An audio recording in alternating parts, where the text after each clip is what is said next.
All right, everybody, welcome back to part 2 of Fringe Radio and G.A.M.E. And what does that stand for, guys? Game and Movie Empire. There you go. Arthur and Chris and Watson, they're all in the studio here tonight. Of course, Fringe Radio is here every Saturday night from 6 till 10 p.m. Mountain Standard Time, 8 o'clock till midnight Eastern Time. All of our listeners, we want to say good evening. Hope you're enjoying the new format. We're having a lot of fun, and it's an honor to have these guys here in the studio with us, learning a lot tonight. Of course, all of our listeners that listen to us through the Inception Radio Network, the Listen Live link at k-talk.com on AM 630 here in Salt Lake City, or our international broadcast partner, Global 24 Radio, WRMI broadcasting on 93.95 kilohertz in the international shortwave band. I want to say good morning to all of our listeners wherever you may be throughout the world. If you want to join the chat, the whole gang's in the chat room at InceptionRadioNetwork.com. Of course, Fringe Radio covers anything related to the paranormal, ufology, alien and alien abduction, science and science fiction, cryptozoology, and conspiracies of all kinds, anything shrouded in a little bit of mystery. You can find us on the World Wide Web at fringeradioshow.com. We're on Facebook and Twitter as well. If you've got questions for the gang tonight, give us a call, 801-254-5855. That's 801-254-KTKK. Next week on Fringe Radio, just to give a little heads up for what's coming up, ufologist Larry Holcomb will be with us for the first couple hours, and then paranormal researcher Nathan Couch will join us. So we're looking forward to that show. G.A.M.E. is Game and Movie Empire. Again, anyone who tuned in for the first part of the show, the first hour that flew by, Alex and Arthur are here. They'll be here every last Saturday of the month, bringing great guests like Chris in. It's an honor to have these guys here. Let's go ahead and just jump right back in again. Actually, we got a caller. You guys want to take a call? Let's do it. Yeah. Introduce him.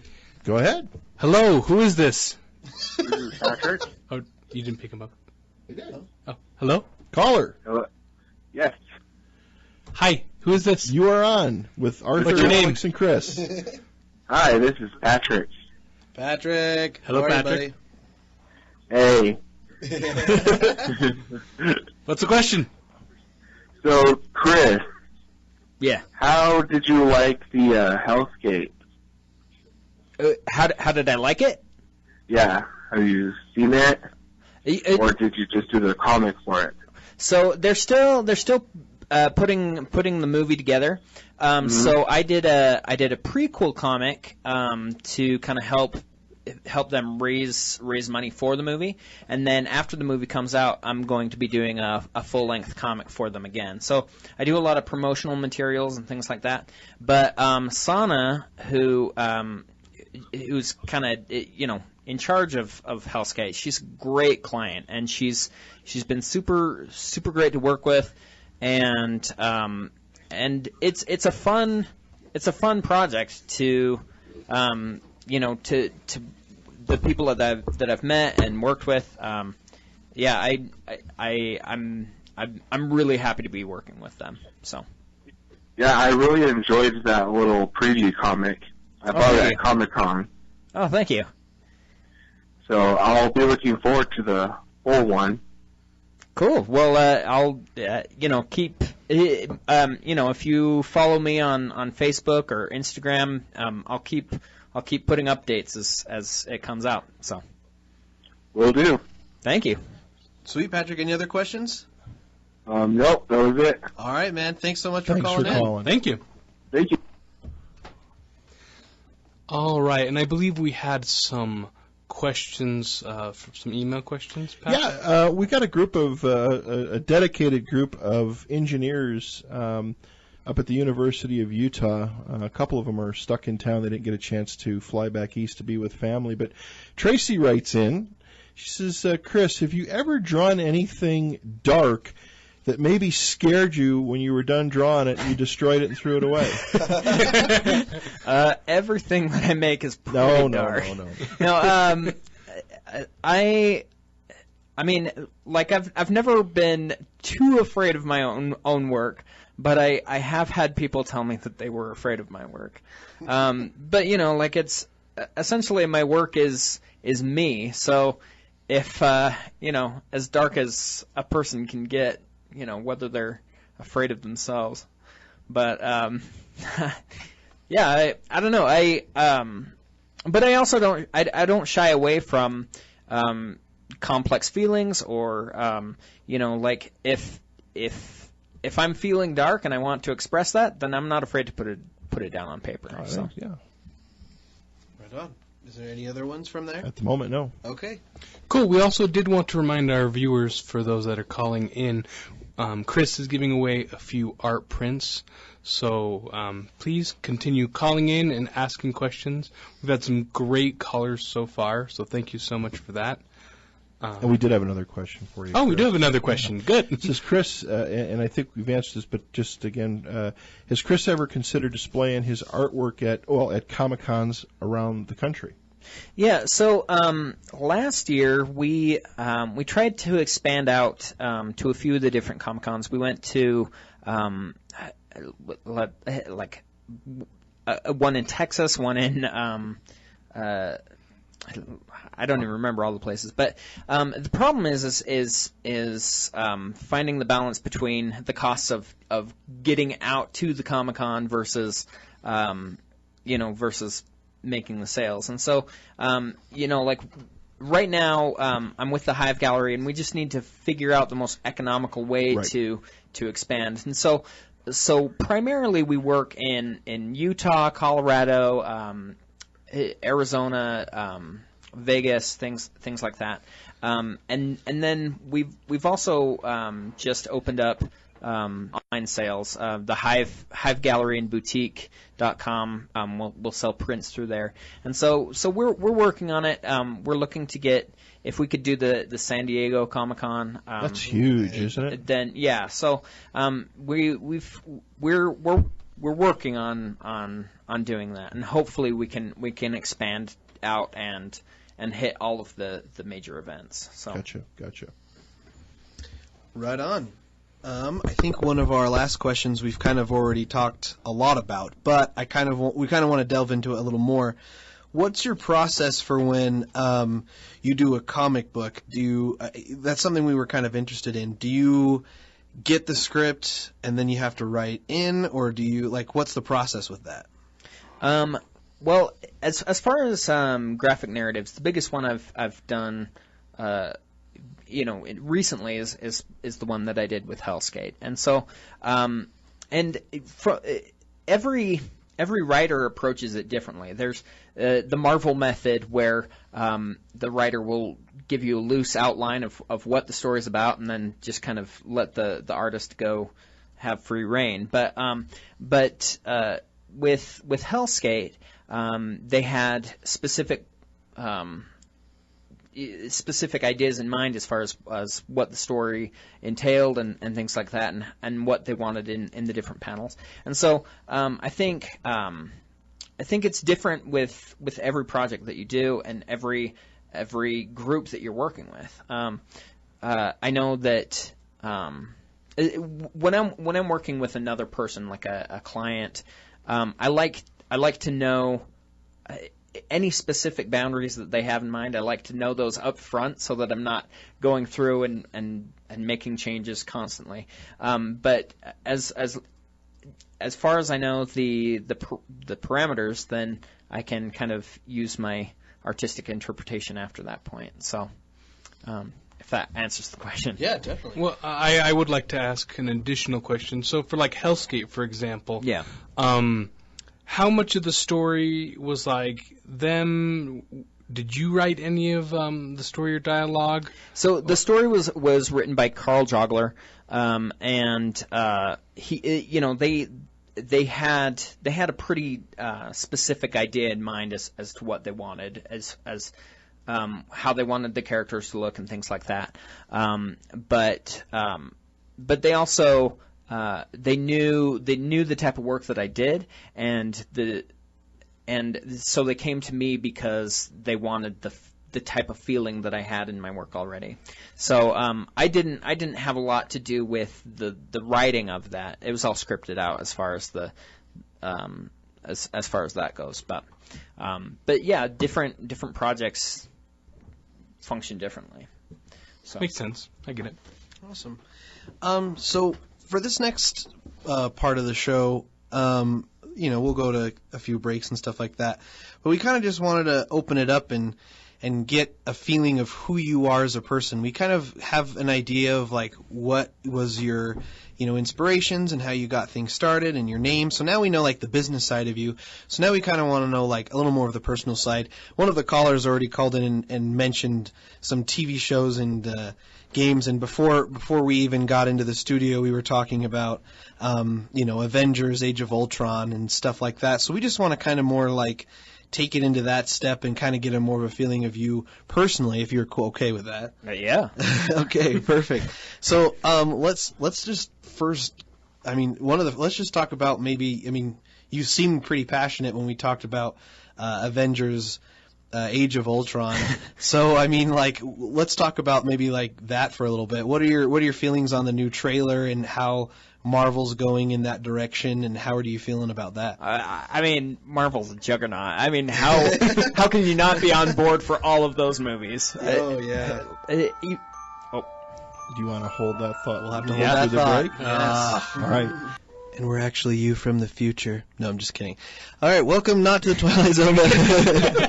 Welcome back to the radio show. I'm Waddy McFly with Arthur Kemp. Oh, you can say your name. And we're also here with Pat. He's rocking it over there, being awesome. Just once again like to thank Pat for thinking of this show and having us included in that show, which is pretty awesome. We have a very special guest, which is like guest. We have a very, very special guest, Chris Bodily. We were just going to dive into the Age of Ultron trailer and all the Marvel universe that's going on, and then we had to cut him off short. So let's jump back into there. How are your feelings about the Age of Ultron trailer and where Marvel's going? Well, in general, I think comic book movies have finally gotten to the point where they know how to do it right. I watched the old Batman TV show. I watched the old Hulk TV show, the old Wonder Woman TV show, and watched through. No offense to Fantastic Four movie, but could possibly be the worst movie of all time. But I think they finally figured out how to tell the story in a compelling way, and I will not miss one of those movies until they're done making movies. Is there any one in particular that you're excited for? We'll give Age of Ultron. That's a given. But is there any other ones that you're excited for? Going into the whole Civil War thing with is that Captain America 3 that they're technically? I think. Yeah. I think they're doing Captain America 3 and a Civil War. Oh, they are? Yeah. Okay, yeah. Might be a 2-part movie. I don't know. Yeah. They've got movies rolled out for the next 20 years or something like that. Exactly.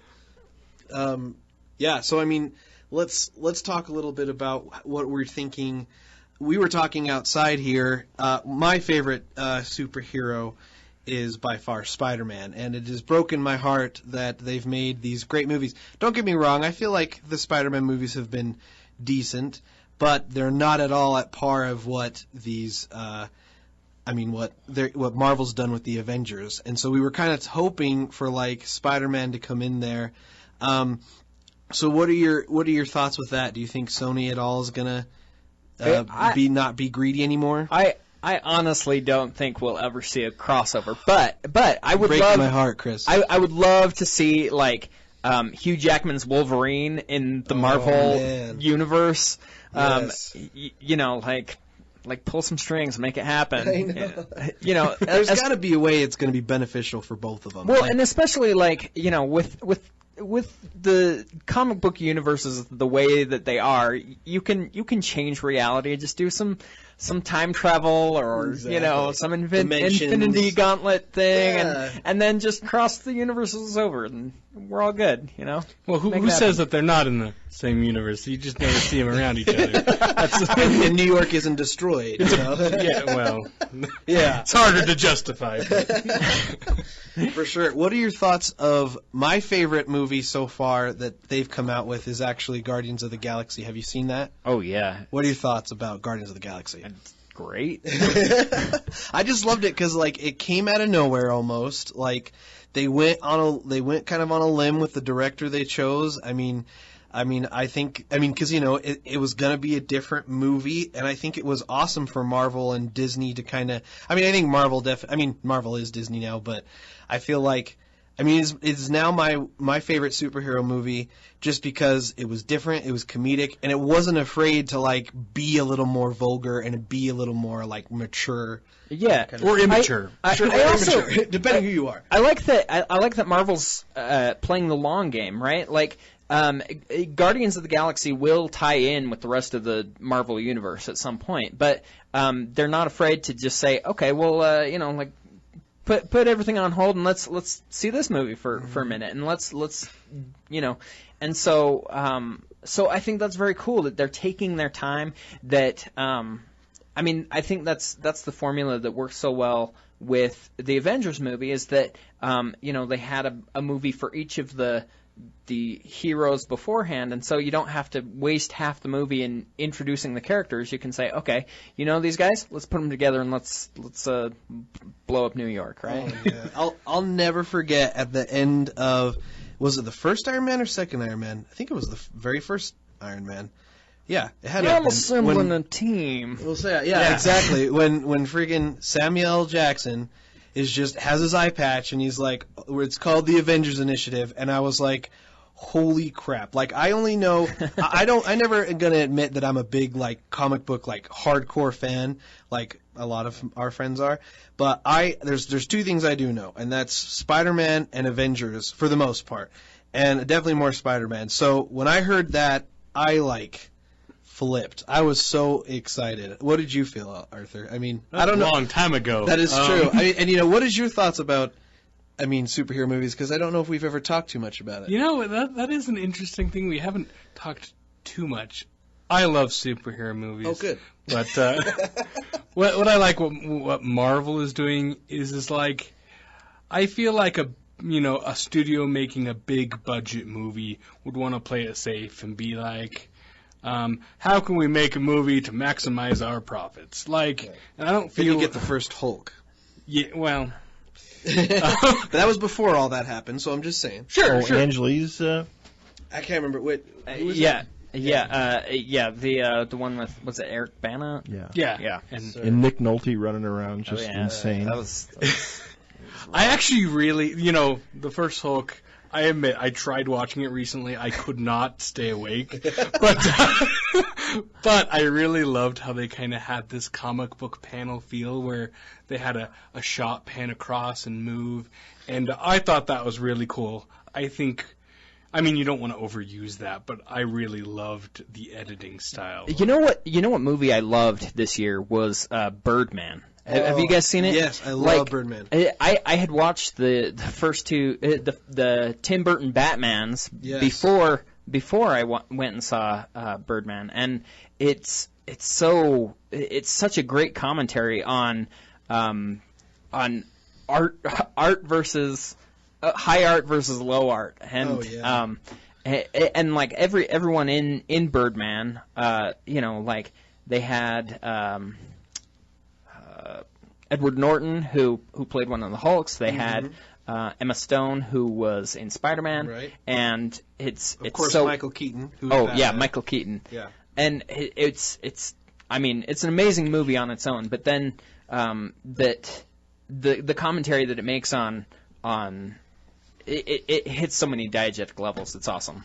Yeah, definitely. I think Birdman is an awesome movie, and I love how it feels like it's almost one entire shot. Yeah. That was super awesome. And then the acting is just great, and that's a movie if you guys, if you like superhero movies, it's definitely more on towards the end it gets a little more on the artsy dark side, but well, it's almost it's very meta. It's not a superhero movie so much as it makes commentary about the superhero movie industry. Definitely. Yeah, I love the little holy crap. I love the little jokes they make about, and then it shows Robert Downey Jr. and he's like, yeah, I think it's definitely awesome. How do you feel about because Marvel's we talk a lot about Marvel, But now we're starting to see that it looks like DC is starting to trying to make that move. What do you think about Batman vs Superman and all that stuff they're trying to get going on? Not to mention, we also have Sony trying to do it and Fox. So Yeah. True. everyone's doing it. Oh, well, Marvel did it. We can do it. I mean, I love superhero movies, so the more the merrier. But I think Christopher Nolan's Batmans were unbelievable. Oh, yeah. And almost they don't even feel like comic book movies so much as the they're third just- one did not feel like a comic They're book movie. Yeah. Batman is great, and so I like to imagine. It's okay to imagine Batman existing in Superman's universe, but I don't like imagining Superman existing in Batman's universe. Because really, if you have Superman, then who is somebody like the Joker? Superman could fly in, punch him in the face, and be done with it. Right. Yeah, that's totally true. I won't lie. I haven't been very on par with all the. They seem to a lot go. I mean, Marvel's done it too with a lot of TV shows, but it seems like DC is doing a lot more of the TV shows with Arrow, and now they have Flash. What did you guys think about Val Kilmer as Batman? Oh my god. I'm And sure then George Clooney. I'm sure he's a nice guy in real life. I liked him in The Saint. Yes, that was an awesome movie. Unrelated, but Yeah, poor guy. I think the direction that was taken with the two movies. Who directed those? I don't even remember. But the two movies after the Tim Burton movies, they were taking a more comedic approach and with Jim Carrey trying to make it fun and funny. Yeah. And but we had kind of experienced that with the old 60s TV show and that campiness. I think Christopher Nolan came in and did a total 360 on the way that they were approaching their movie Well, didn't franchise. he write those movies? Or his take was kind of originally from the comic books. I mean, the original comic books in their day, they were very dark. And Batman was I don't want to say an evil character, but he was Complex. complex. Yeah. Yeah, he was based on the Shadow from old pulp noir Right. novels, and so. What about the Shadow movie? Would you guys see that? What was that? You kind of did like a dodging move. Without disparaging, to get to the point that we're at now, Right. We've had to build on a lot of unsuccessful movies, and so I don't think we can slight the older movies for what they were, but there was a lot of trial and error to get to the point in which they figured out the formula that they needed to use on comics. And so, the Daredevil movie and but as bad as a lot of those movies were, they opened the door for the type of movies that we're getting now. And so you can't badmouth them so much as, you have to appreciate that they were what they were at the time and place that they needed to be. Love them for who they are, right? No matter how ugly they were, you just got to, like one of your kids, you just got to say thank you. Thank you for at least being quick here. question for the group. Yes. Nicholson or Ledger? A Ledger. Yeah. Sorry, Jack Nicholson. I mean, Jack Nicholson, I don't know. I feel like he brought a whole different thing to it, but I mean, I feel like Heath Ledger really just kind of took what Joker was really about. And see, that's the thing with Heath Ledger. I'm glad you brought that up. Everyone who always complains about anything with movies nowadays is like, oh, why did they cast him? That is awful and that's stupid. And why would they do that? I always remind everybody, okay, remember when they were coming out with the second Batman and everybody was saying, oh, Heath Ledger?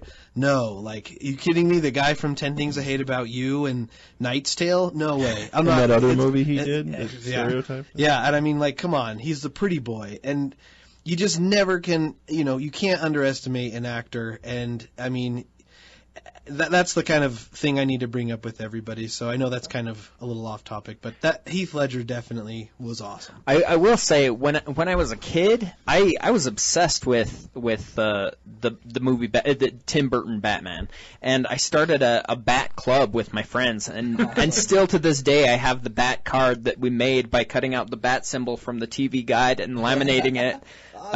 So like. It was a really great movie, but I think the Christopher Nolan movies just have a much more interesting tone. Well, do you think that the Nicholson Keaton film that was a long time ago. That was what, mid 80s, early 80s. I mean, that was kind of the first try at kind of like the original Christopher Reeve Superman movies. Yeah. I mean, that was before the days of any that was blue screen, no CG. I mean, that was really, technologically, that was a tough time to do what they're doing today. I thought it had, I like Heath Ledger. I like the Nicholson Joker better. I think it had more of the comic book feel. Sure. Yeah. Maybe because I grew up around that. But, it was, I think in its time frame, it was done well. It was fun. It was funny. And I think something that's interesting about comic books, the comic book movie whole phenomenon thing, is that the comic book characters have been developing for over 50 years. And, they started out very, very two-dimensional, and then when the Comics Code came out and they were restricted on what kind of content they could they could put into the comics, and so comics became very, very goofy and just like, nothing happening. And then there was almost a complete turnaround where comics got super dark for a while. Mm-hmm. And so I think that, and then to take this 50 years of history or something like that, and then to condense it down, just taking the best bits and putting it into a movie, like you're getting just the essence of this character. And there's so many different sides of Batman depending on which writer, which illustrator it was, and. Bill from New York writes in, says, what do you guys think of the new Gotham series on TV? Yeah, I am ashamed to say I haven't watched episode. It's good. I love it. I love it. Well, then you can talk about it. I really should watch it. Take a break first. Okay. Oh, well, thank you we're going to take a break. We'll be right back talking to Chris Bodily. We're going to talk about Gotham. Hello, everyone. Welcome back to the Fringe Show presents Game and Movie Empire. I'm Arthur. I'm here with... Hey, I'm Waddy McFly. And Chris Bodley. You want to say your name, Chris? Sorry. I wanted to, but now everybody knows my name. Yeah, sorry, I ruined that. We've been talking about like comic books and Marvel superhero movies and that sort of thing, and we're going to get to that in just a minute. But first, we're just going to play a really quick clip. That was hard to say. A really quick clip of Carrie Fisher bashing Star Trek. Yeah, with the new trailer, and we're going to get into that tonight, right, guys? Yes. We are. Promise, swear. We gonna. promise. Oh, okay. Pinky swear. All right. Pinky swear. All right. It was a clip. Her doing an interview about talking about Star Trek. That you'll find this funny. So, but you've heard this whole thing with William Shatner and how he's created this Star Trek versus Star Wars. If he was sitting here right now instead of me, what would you say in lieu of this whole challenge that he's put up against Star Trek versus Star Wars? They're not in the same league. I mean, they have the word star in the title. True. And there's a space travel, right? Where do they She go looks like she's to? I been don't drinking really... for 3 days. It just sounds like a laundry detergent. They don't have all the stuff we had.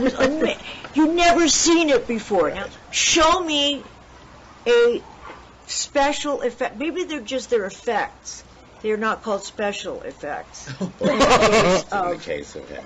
Yeah, in the case of just him. And also, they've been syndicated. And to be syndicated is actually physically painful. Now he's saying we're all naked in the show because they can draw bathing suits. Really? I don't think so. I had the metal bikini. By the way, Bill has borrowed it. I want to see him in his clingy outfit again. We should have like a costume law. You do the metal bikini, Oh. and he get back into that sausage outfit. Well, if you wore that outfit, those are the outfits you would wear to a Sarah Palin Roundup. Teabagging. And I hear that Cheney likes Star Trek, so that right there. And he's had a kidney stone, right? Get this, that he sold for $75,000.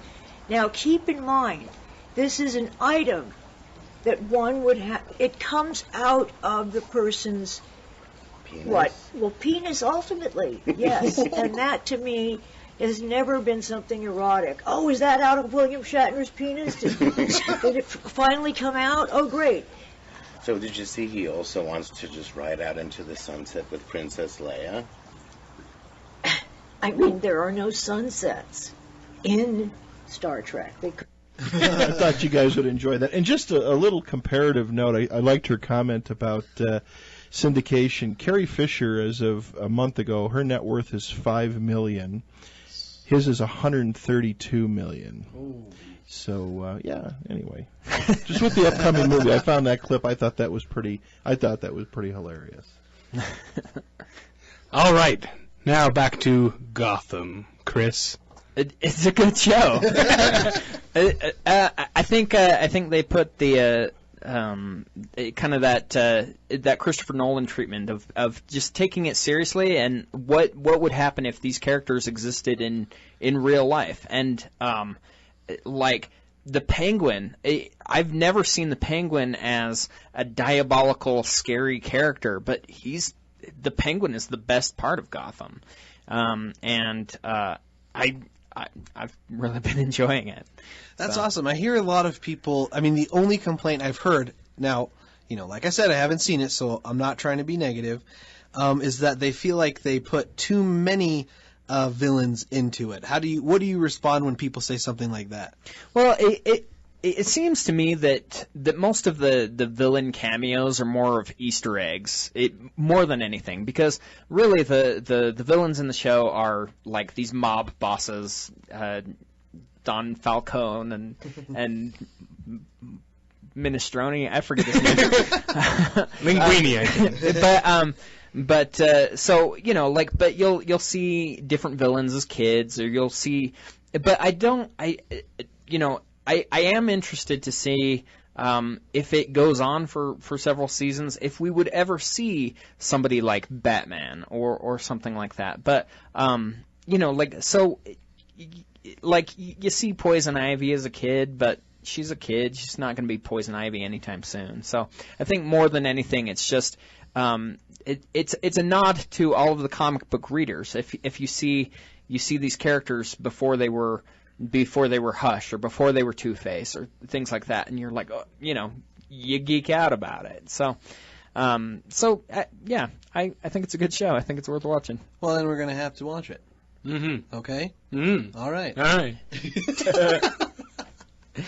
The Penguin is the weird guy, huh? Yeah. And I've read rumors that they're thinking that they'll turn the Penguin into the Joker because he's got those same mannerisms, but I think that's apocryphal. I mean, but the Penguin is pretty great. And yeah. Awesome. Well, perfect. So going along with that even a little more, how do you feel about Benedict Cumberbatch coming into the mix of Marvel movies? Of course. I'm glad that you get as excited as I am. I mean, I'm ashamed to say that I've only recently got into Sherlock. I finished them all in like 3 days, but I love Sherlock, and I've loved him in all the other things, and of course his Smaug. Did I say that correctly, Arthur? Smaug, yeah. Smaug. Okay. Awesome. I think he's going to be great. Now, and I always confuse, is it Doctor Strange? Yeah. Okay, Doctor Strange is who he's going to be playing. So, yeah, what are your thoughts about that? I think it's going to be great. I think the thing about Benedict Cumberbatch is that every movie he's in, he plays the smartest guy in the room. Like he's head and shoulders smarter than anybody else. Yeah. Like and Khan in in Star Trek, the second Star Trek. Yeah. Definitely. And so I think he's going to add a lot of sophistication to the character, and he's perfect. On that note, I wonder what would happen if you got Bruce Banner, Tony Stark, and Benedict Cumberbatch's Doctor Strange in a room. Like, would they just kill each other? You might get to see that. You might get to see that soon. So, no, that's definitely a good point. Yeah, go ahead. Sorry, were you gonna say No, that was it. Okay, I gotta say, and I think it's really cool. I mean, BBC is always, we're gonna talk about Sherlock a little bit. I don't know how big you are into Doctor Who at all, but it just is really cool that, BBC's been around and they've had shows that have, gone across into the United States. But I think it's really awesome because, a lot of people don't even know that The Office was made in, over there before it was even over here. Ricky Gervais created The Office, and it's all on Netflix, so if you want to watch that. But what about comedies and TV shows? We can talk about that. What are some of your favorite TV shows apart from superhero stuff? Because that's all we've talked about so far. I love let's think. What have I been watching lately? A lot of people, I need to get into Parks and Rec. I was huge into The Office, and now everyone's like, well, you need to start watching Parks and Rec. But the thing about everyone trying to get with Parks and Rec is how they pitch it to me is, The Office is in no way as good as Parks and Rec. Parks and Rec is so much better. But you see, The Office is so dear to my heart. So if you want me to watch your show, don't destroy the show that I love, to watch it. So what other kind of TV shows do you watch? Are you just mostly watching superhero stuff? No, I watch. I watch a lot of. I actually watch a lot of drama. Awesome. I do improv and I do my comedy a lot, in person with my friends. But when I sit down to watch a TV show or something like that, then Breaking Bad, Walking Dead, Game of Thrones. Awesome. I like. Mad Men is amazing. Cool. These shows with a little bit of grit to them. But but we've been watching Portlandia. We don't have TV, so basically we binge everything on Netflix when it comes out. That's how you do it. That's how you do it, for sure. Yeah, I got to say, one of the things that brought us together, that sounds weird, but we're just friends, really. We're just friends. But Breaking Bad is probably one of our, at least my favorite TV show. How are you feeling about, we haven't really got to see a whole lot, but what are you feeling about Better Call Saul, the little spin-off from that? Oh, I'm excited. I didn't know about that show until I went to the LA Improv Festival, and I was talking to the guy who plays Badger. And nice. He was a super cool guy, and we talked for like half an hour, and then afterward I was like, well, I had to go watch this show that he's in, and it's one of the best written shows in history. It's great stuff. Isn't there some talk now? Who's the main star in Breaking Bad? I can't think of his Bryan name. Cranston? Yeah, that nobody really knows if he's dead or not in the end. Yeah, that's and true. he was talking a little bit about that in a couple different interviews. Yeah, so I wonder if something could. Who knows? I think his character arc, it's all about him corrupting himself, and so for him to come back from the dead I think we've seen his character arc, and I've gotten what I need out of it. I agree, but you never know in Hollywood, which is kind of sad. I think one of his quotes is that he said was "Did you see them put him in a body bag? No, so you might see him again." That's what Bryan Cranston said. So he might just be playing with us too. Okay. Well, we're coming close to the end here with Chris Bodily, which is really sad. It has flown by. We're really grateful for all those callers that called in and who have messaged us afterwards at Facebook. You guys are going to get some of those free prints, so congratulations with that. I just want to thank Chris Bodily. Thank you so much for coming and being the very first guest on the Game and Movie Empire show. And if you could, please just tell people where they can find you on Facebook or your internet site, and where else we can look for you in the future. Well, first of all, thank you guys for having me. This has been really great. I'm super flattered to be invited out. If people are interested in seeing more of my work, my website is hatrobot.com. I'm on Facebook as Hat Robot, Tumblr, Instagram. If you Google Hat Robot, you'll probably find me or robot hats. But I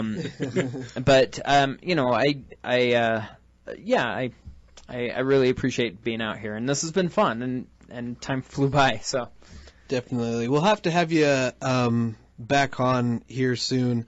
Once again, it's just been a real pleasure just talking with you, and a lot of people are really excited about their free prints and stuff. So yeah, you can also, if you're here as a local, you can also find them at local Comic-Cons, and I think you're talking about you're hopefully trying to get more involved with the arts festival, is that right? Yeah. So the Hive Gallery, they represent my work. You can also find them on Facebook or the Hive Gallery and Boutique.com. They sell prints, and so but yeah, and we're always if you want to, if there are aspiring artists out there that want to share their work with me, I love to see art, and so but yeah, so. Will you be at the FanX event, Chris? Yeah, we'll definitely be at FanX. We'll probably be under T for the Hive Gallery if you're looking in the directory. Okay. Good. But we the FanX and the Comic-Con and the FantasyCon, they've all been really great events for us. So and now FanX is what? Is that the last weekend of January? Okay. Yeah. So. Okay. Yeah, and you can buy your prints on your website, is that right? So from my website, it's they can email me and I can okay, give them the appropriate links. But the Hive Gallery and Boutique sells the prints locally, and if there's international listeners, I don't know, then I also sell some work on Society 6 if they want to find work there. But if there's it costs significantly more, but if there's people that are looking for private commissions, they can also email me, and we can talk about different projects like that. So, right on. Well, perfect. So we just want to remind everyone we're going to take a break in a little while. We still have a few minutes, I believe. But we want to remind everyone that in the next hour, we'll be talking about, the next 2 hours, we'll be talking about the trailer, the Jurassic World trailer, as well as we're going to talk about some video games, what are broken video games, are pre-orders worth it, as well as we're going to talk about some games in the future, what games we're excited for the future. We're also going to be giving out some prizes. We got some DVD, Redbox rentals, and Steam codes, and some free games and GameStop cards, beanies, and also we're going to be announcing our winner. For those that are who are shared our video, we're going to be giving some shout outs and also going to be announcing the winners for that and who have shared our work. So once again, I just want to thank Chris Bodily for coming here today and just being so awesome, and just we got the business out of the way, and then we got to talk about some really cool, fun superhero stuff, and we're just looking forward to where you hope to go in the future, and just when you get huge, you already are huge, but when you get huge, just remember us. Us little guys over here. Not that we're little guys. Come on. We're with Pat here. So. My waistline says differently. Yeah. So, Chris, it's an honor to have you in the studio. Hey, it's been a pleasure. Thank you guys so much.